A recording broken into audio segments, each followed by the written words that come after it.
Ons hoor al hoe meer van siekteuitbrake in die land en as skaapboer wonder jy seker hoe gaan dit jou raak of wanneer is jy die volgende boer in die moeilikheid? Hoe gaan jy jou vee verkoop kry?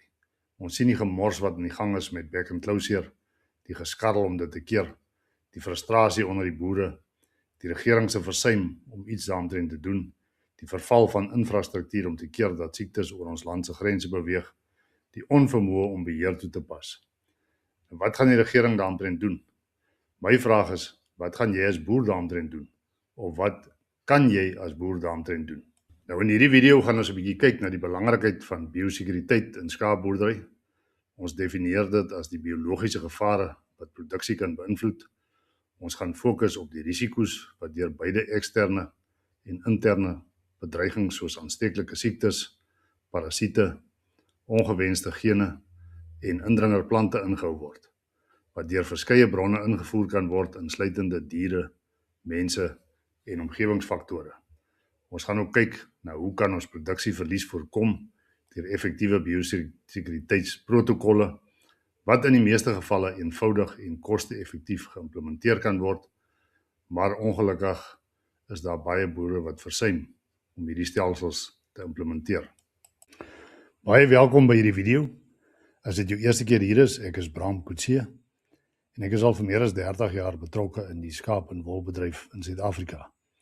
Ek het op 'n skaapplaas in Namibië groot geword.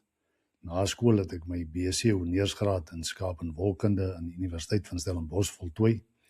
En toe het ek vir 'n paar jaar gewerk as senior produksieadviseur by die destydse Wolraad. En daarna was ek bestuurder by Midlands Abattoir. En ek was ook vir so 'n paar jaar 'n senior produksieadviseur by BKB.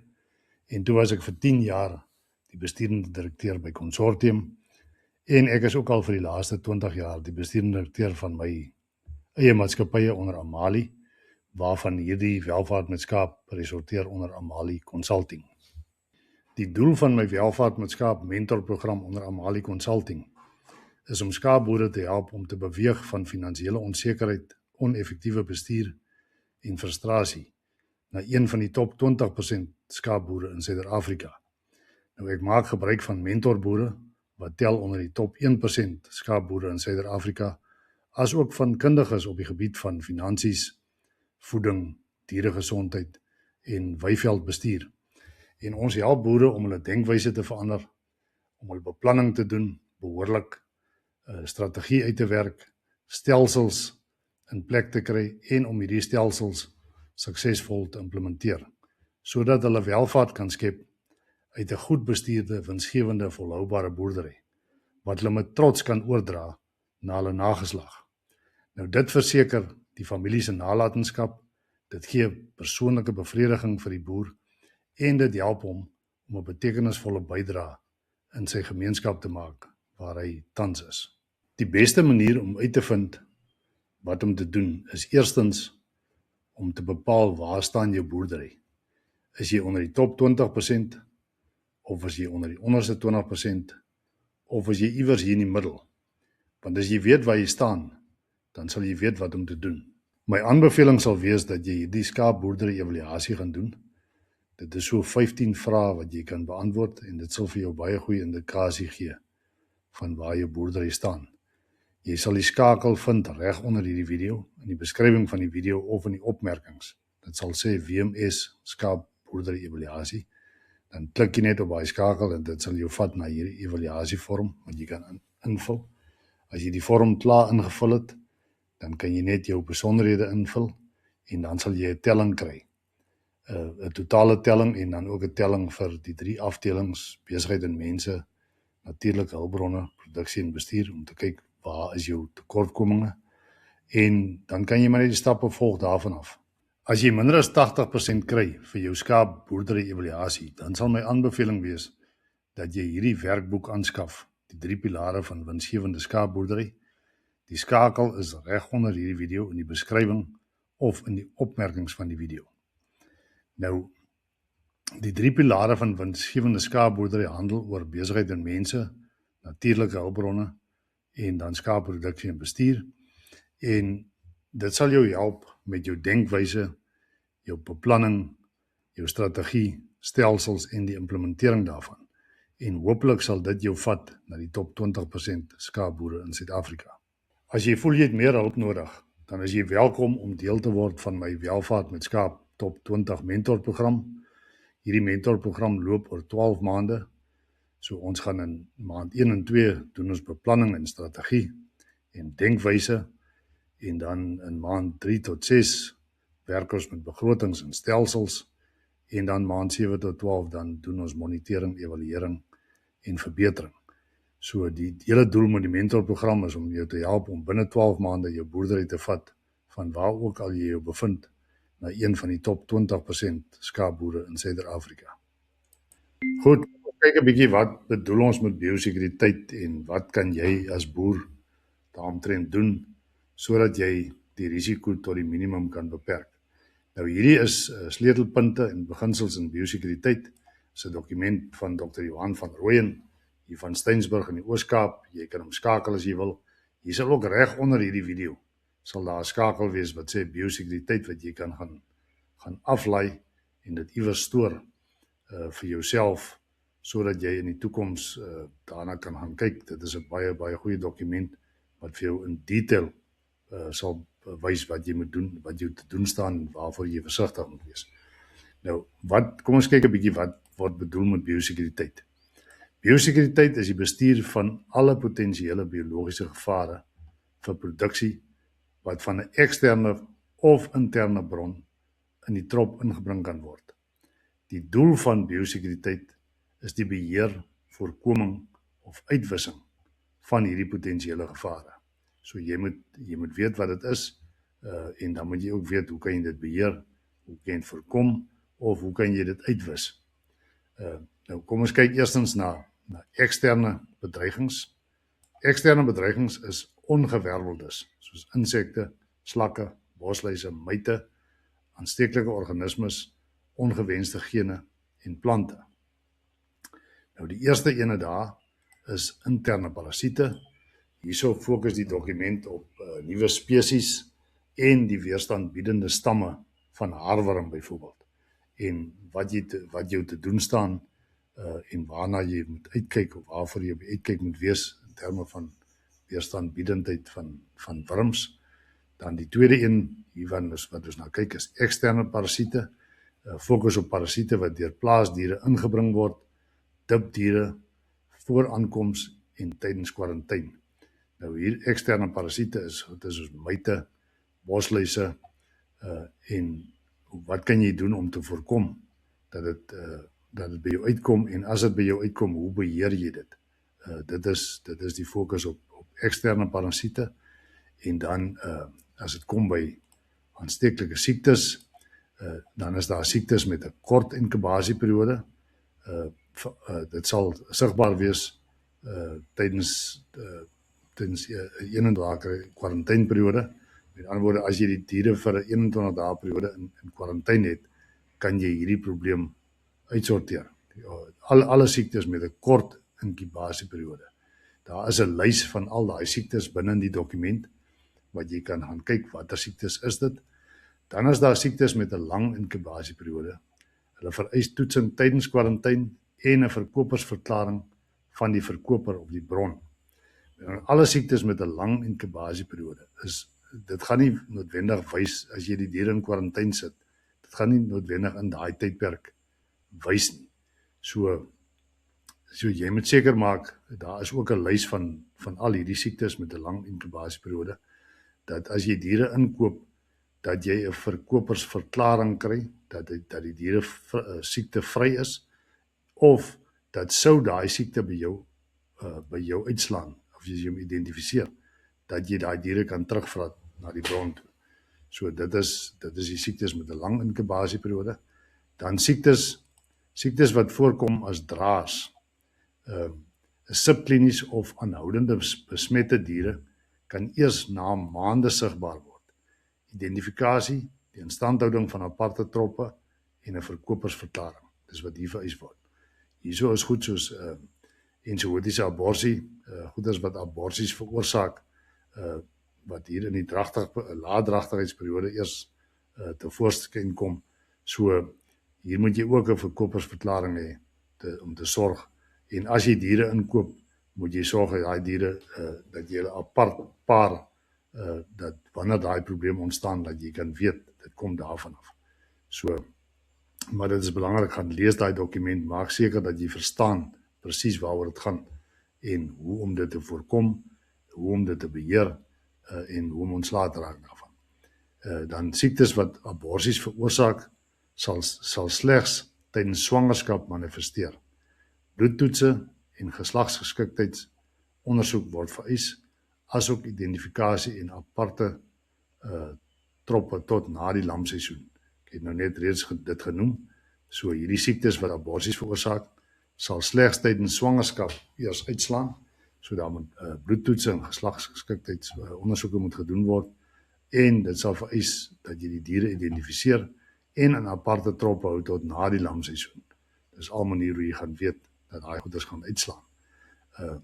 Dan insek-oorgedraagde siektes, oor die algemeen onmoontlik om te beheer, maar die meeste kan voorkom word deur inenting. Hier praat ons van goed soos lengtehalkoors en bloutong ensovoorts wat deur muggies en muskiete en so veroorsaak word. So jy kan nie regtig daai insekte beheer nie, maar jy kan dit beheer deur inenting. Dan bosluis, oordraagbare siektes. Bosluise kan deur heininge kom, maar dit is nodig om by die bron en by aankoms te dip. Weerstandbiedende blou bosluise mag gefokusde beheer met effektiewe middels vereis. So dis belangrik dat jy jou diere dip, as jy diere ingekoop het, dat jy seker maak dat daai diere behandel is vir bosluise en ook om uit te vind watse behandelings het die persoon by wie jy die diere gekoop het, watse bosluisbehandelings het hy gedoen, sodat jy, en wanneer het gedoen, sodat jy dan ook jou behandelings kan doen, om te verseker dat jy nie bosluis oordraagbare siektes by jou kry met diere wat inkom in jou troppe nie. Dan oordraag deur kontak deur 'n heining vereis aandag. Diere wat onverwags die plaas binnekom, moet volgens kwarantaineprosedures hanteer word. Daar is 'n volledige in daai dokument van hoe werk 'n kwarantainerstasie, presies hoe jy dit moet hanteer. Jy kan dit daar gaan lees, hoe jy wat dit vereis ensovoorts, sodat jy nie siektes deur oordrag versprei nie. En dan veneriese oordrag gebeur slegs tydens sparing en vereis veilige heining en skeiding van nuwe ramme. So as jy nuwe ramme inkry, as jy nou ramme aangekoop het by 'n veiling, moet jy sorg dat daai ramme van jou eers in 'n kwarantainerstasie gaan staan totdat die inkubasieperiode vir kort inkubasieperiode verby is. Dit word alles bespreek in daai dokument, dat jy kan presies sien wat jou te doen staan om te voorkom dat hierdie geslagsgesiektes oorgedra word tydens sparing. Siektes wat ingebring word deur voëls is 'n probleem. Siektes wat ingebring word deur voëls het aandag nodig wanneer bekende draers arriveer, byvoorbeeld vrotpotjie. Dis 'n ding wat deur ooievaars gedra kan word, wat soos wat die diere migreer van die noordelike na die suidelike halfrond. So wat se beheer het jy oor vrotpotjie? Daai vrotpotjie wat by jou uitslaan kan dalk van Europa af inkom na jou toe. So jy moet dan sorg dat jy dit kan dit nie regtig voorkom nie, maar wat se beheermaatreëls kan jy toepas by jou plaas? Gaan kyk in die dokument hoe om dit te doen. Dan wat genetiese defekte aanbetref, genetiese defekte en nadelige gene kan geïdentifiseer word deur eers 'n klein groepie te toets en voorkom word deur 'n verhouding met 'n ramteler. So jy wil nie graag probleme inbring na jou toe deur genetika nie. So dit kan voorkom word deurdat jy 'n goeie verhouding met jou ramteler het, dat jy presies weet wat gaan by hom aan, hoe lyk sy kudde, wat gaan in sy kudde aan, wat gaan nie net in sy stoet aan nie, maar wat gaan ook in sy kudde aan, sodat jy nie goeders inteel by jou nie, byvoorbeeld in gevalle van kortbekke of dalk kleur wat in die wolbedryf wat ons praat van swart kleur of dan nou sandy, hierdie breinkolle ensovoorts, gaan kyk na daai genetiese defekte, dat jy dit nie inbring in jou kudde nie. Dan wat roofdiere aanbetrek, roofdiere kan parasiete dra en moet as 'n interne gevaar bestuur word. So, hoe lyk jou roofdier bestuur op jou plaas? Wat se maatreëls het jy in plek? Gaan kyk in die dokument wat gedoen kan word, gaan kyk in die dokument wat se parasiete deur roofdiere gedra word, sodat jy dan bewus is daarvan waarvoor jy moet uitkyk, veral wat van rooi katte, meerkatte ensovoorts en ook van rooi katte afkomstig is. Dan as ons gaan kyk na interne bedreigings vereis dat jy met die verskillende troppe op dieselfde manier moet werk as met die inbring van nuwe diere. Deeglike ondersoek van troppe by rondskuif en rekords word vereis. So, jy moet ook binne jou eie boerdery, moet jy ook gaan kyk na interne bedreigings. Jy moet jou eie program hê van ent en doseer, waar jy met troppe werk, om te sorg dat jy dit beheer, dat daar nie, dat jy op die regte tyd die regte entings doen, dat jy op die regte tyd die regte doserings doen, en dat jy jou troppe beheer met wat is ook hier van bo gepraat met eksterne goed wat kan inkom na jou plaas toe waar jy nie beheer het nie, of waar jy nie beheer oor die inkom daarvan nie, maar jy het beheer wanneer dit by jou aankom deur byvoorbeeld voeddippe ensovoorts. So 'n deeglike ondersoek van troppe by rondskuif en rekords word vereis. Jy moet rekordhouding hê van alles wat jy doen op jou plaas, van alle entings en doserings wat jy gedoen het en wanneer jy dit gedoen het en waarmee jy gedoseer het en waarmee jy geënt het. So daai is baie belangrik dat jy daai rekords hou. Dan as dit kom by die voorkoming van eksterne en interne biosekuriteitsgevare, dan hoe voorkom jy? Wat moet jy doen om dit te voorkom? Nou, hierdie kwarantyn word in baie detail bespreek binne daai dokument, so gaan vergewis jou daarvan. Nou wat word bedoel met kwarantyn? 'n Kwarantynstasie moet beskikbaar wees om die invoer en inperking van siektes te hanteer. 'n Voetbad en dipfasiliteite is krities belangrik hierso, die kwarantynstasie. Dan die kwarantynprosedure vereis 'n goed beplande protokol, ontsmetting en vernietiging van aansteeklike materiaal, sowel as alles in, alles uit proses.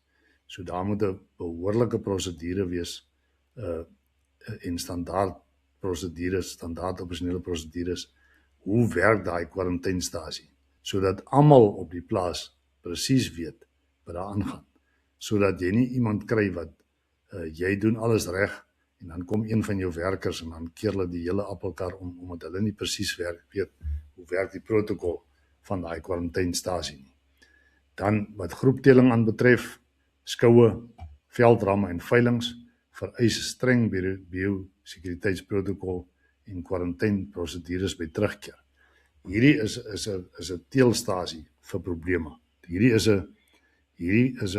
'n ding wat algemeen plaasvind, is hierdie groepteling wat boere doen, of jong ooi projekte wat hulle doen, of skoue, of veldram projekte, vat diere na veilinge toe, dan word hy verkoop, bring hulle weer terug van die veilinge af, so, of jy koop ander diere van veilinge af in, en die vraag wat jy vir jouself moet vra, voor jy in enige van hierdie goeders deelneem, wat is die biosekuriteitsprotokol van daardie groep?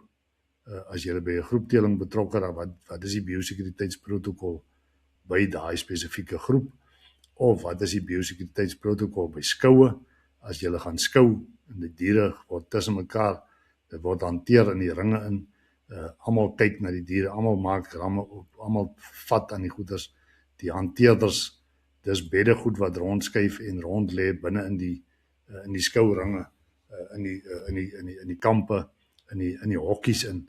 So wat doen jy om te voorkom dat daai probleme dat daar nie siektes terugkom na jou plaas toe nie? En dan dieselfde met veldramklaps. Wat is die protokol by 'n veldramklap om die biosekuriteitsprotokol dat die goed nie versprei word. En dan is daar ook, ek sien boere is lief om ramme te leen vir ander boere. Dis 'n praktyk.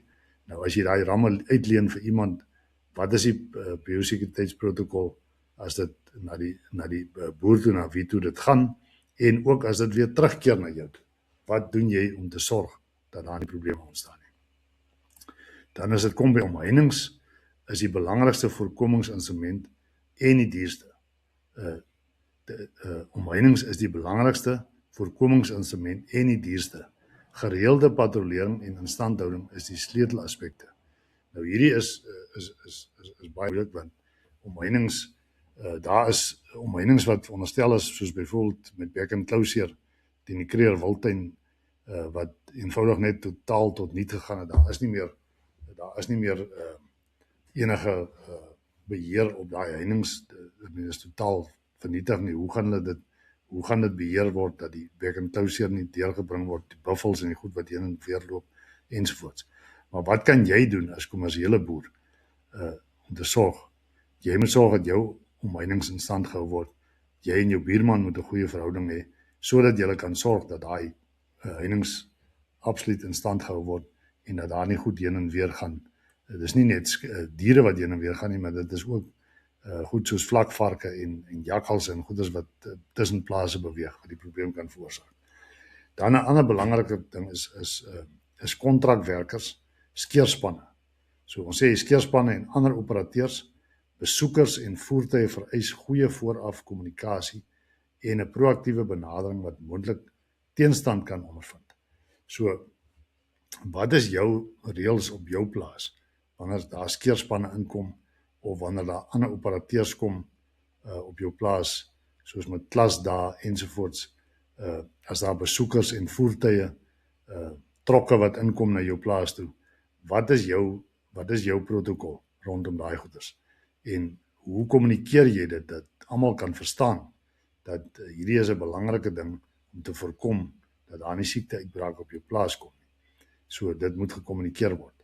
En dan, as ons kyk na besmette voer en voertuie, besmette voer en voertuie is algemene oorsake van swak biosekuriteit en vereis 'n goeie werksverhouding met verskaffers.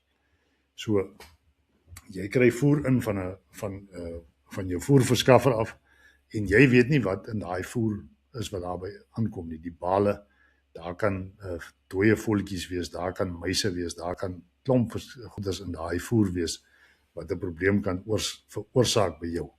Voertuie wat by jou aankom, veeagente, wat hulle ry van een plaas na 'n ander plaas, die veeagent, of die ou, hy klas by die een boerskaap, en kom klasse by jou, daai veeagent of skaap en wolman, ek meen die klere wat hy aan het, as hy die dag by jou kom klas, het hy net by jou geklas, of het hy by 'n ander ou geklas, en dan by jou kom klas, het hy dieselfde broek aan, waarmee hy by die vorige ou geklas het, en by jou kom klas. So hoe voorkom jy hierdie goeders? Wat is jou protokol ten opsigte van dit? Jy moet bewus wees daarvan. Jy moet bewus wees van al die moontlike oorsake van siektes wat by jou kan aankom.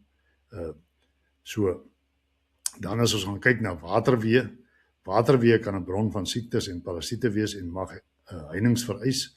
So, dit kan wees dat jy van jou waters moet afkamp, plekke wat hulle kan watersit, ek meen hier soos ding soos peervormige slakworm en so, ensovoorts, in stilstaande waters wat 'n groot probleem kan wees.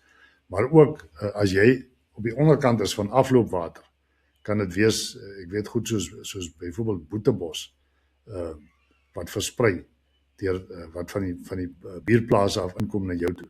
So, hier is ook 'n ding van hoe bestuur jy jou waterweë, hoe kyk jy na dan, wat is dit wat jy daarmee doen. Dan trop immuniteit deur inenting, voeding en genetiese seleksie vorm 'n stewige grondslag van biosekuriteitsprogram. So, hoe lyk jou trop se immuniteit, ent jy gereeld in, en voeding en genetiese seleksie. Met ander woorde, voeding kan ook 'n oorsaak, as jou diere se kondisie nie daar is nie, dan kan hulle voedingsstres ervaar wat hulle meer vatbaar maak vir siektes. En dan ook selekteer jy vir diere wat weerstand bied teen siektes ensovoorts. Dan skandering van die omgewing, saam met medeboere, jou veearts en ander adviseurs behoort 'n formele jaarlikse geleentheid te wees. So dit word in detail in daai dokument bespreek, maar as jy betrokke is by 'n groep boere of by die boerevereniging en saam met jou veearts om heeltyd te skandeer wat in die omgewing aangaan. Is daar uitbrake iewers op plase? Wat gaan in jou omgewing aan? Wat gaan byvoorbeeld noord of suid van jou aan in naburige distrikte en sovoorts, veral goed wat deur voëls of deur weer of wind versprei kan word, dat jy seker maak dat jy op hoogte is van wat rondom jou aangaan. En dan hou records. Hierdie is baie belangrik om records te hou. Jy moet die dissipline vir jouself kweek om records te hou van alles wat op jou plaas aangaan. Jy moet verkopersverklaring hê, jy moet laboratoriumverslae hê, jy moet veeartssertifikate hê, jy moet bewegingsrekords hê en identifikasie en behandelings is baie noodsaaklik. Is baie noodsaaklike bestuursinstrumente vir die implementering van bioveilige boerderyeenhede. So jy moet rekord hou van al die goede, sodat jy kan ingeligte besluite neem op grond van die data wat jy insamel, dit wat jy by jou het. Want as jy nie hierdie verkopersverklaringe het nie, as jy nie laboratoriumuitslae het nie, as jy nie veeartssertifikate het nie, as jy nie bewegingsrekords het nie, of identifikasie van die, is dit baie moeilik as daar enige probleem by jou uitbreek, om jouself te verdedig teen dit, of om dan die skadevergoeding te eis, as dit van iemand afkom wat veronderstel was om daai goeders vir jou te gee of waar die probleem kon ontstaan. So dit is baie belangrik dat jy die rekords hou. So dit is waaroor biosekuriteit gaan. So ek sal voorstel dat jy dit baie ernstig oorweeg om daai dokumente gaan aflaai en dat jy dit gaan bestudeer, sodat jy 100% op hoogte is van wat beteken biosekuriteit en wat kan jy doen van jou kant af, jy en jou gemeenskap of jou boerevereniging of wat ook al die mense rondom jou is. Wat kan julle doen om te voorkom dat siektes uitbreek en hoe gaan julle dit beheer? So hierdie is 'n baie belangrike dokument vir enige boer om te gaan bestudeer en op hoogte te wees en sodat jy kan sorg dat jy hierdie goed nie net dat jy net weet daarvan nie, maar dat jy dit gaan implementeer op jou plaas, sodat jy kan voorkom dat daar groot finansiële verliese kom. Die beste manier om uit te vind wat om te doen is eerstens om te bepaal waar staan jou boerdery. Is jy onder die top 20% of is jy onder die onderste 20% of is jy iewers hier in die middel? Want as jy weet waar jy staan, dan sal jy weet wat om te doen. My aanbeveling sal wees dat jy hierdie skaapboerdery evaluasie gaan doen. Dit is so 15 vrae wat jy kan beantwoord en dit sal vir jou baie goeie indikasie gee van waar jou boerdery staan. Jy sal die skakel vind reg onder hierdie video, in die beskrywing van die video of in die opmerkings. Dit sal sê WMS skaapboerdery evaluasie. Dan klik jy net op daai skakel en dit sal jou vat na hierdie evaluasievorm wat jy kan invul. As jy die vorm klaar ingevul het, dan kan jy net jou besonderhede invul en dan sal jy 'n telling kry. 'n totale telling en dan ook 'n telling vir die 3 afdelings, besigheid en mense, natuurlike hulpbronne, produksie en bestuur, om te kyk waar is jou tekortkominge en dan kan jy maar net die stappe volg daarvan af. As jy minder as 80% kry vir jou skaapboerdery evaluasie, dan sal my aanbeveling wees dat jy hierdie werkboek aanskaf, die 3 pilare van winsgewende skaapboerdery. Die skakel is reg onder hierdie video in die beskrywing of in die opmerkings van die video. Nou, die 3 pilare van winsgewende skaapboerdery handel oor besigheid en mense, natuurlike hulpbronne en dan skaapproduksie en bestuur. En dit sal jou help met jou denkwyse, jou beplanning, jou strategie, stelsels en die implementering daarvan. en hopelik sal dit jou vat na die top 20% skaapboere in Suid-Afrika. As jy voel jy het meer hulp nodig, dan is jy welkom om deel te word van my Welvaart met Skaap Top 20 mentorprogram. Hierdie mentorprogram loop oor 12 maande. So ons gaan in maand 1 en 2 doen ons beplanning en strategie en denkwyse, en dan in maand 3 tot 6 werk ons met begrotings en stelsels, en dan maand 7 tot 12 dan doen ons monitering, evaluering en verbetering. So die hele doel met die mentorprogram is om jou te help om binne 12 maande jou boerdery te vat van waar ook al jy jou bevind na een van die top 20% skaapboere in Suider-Afrika. Uit ondervinding weet ek dat die meeste skaapboere maar redelik klei trap as dit kom by die verstaan van hulle finansiële syfers van hulle boerdery. So as jy belangstel, gaan kyk na hierdie video wat nou op die skerm verskyn, as jy meer wil leer oor hoe jy jou syfers van jou skaapboerdery moet interpreteer.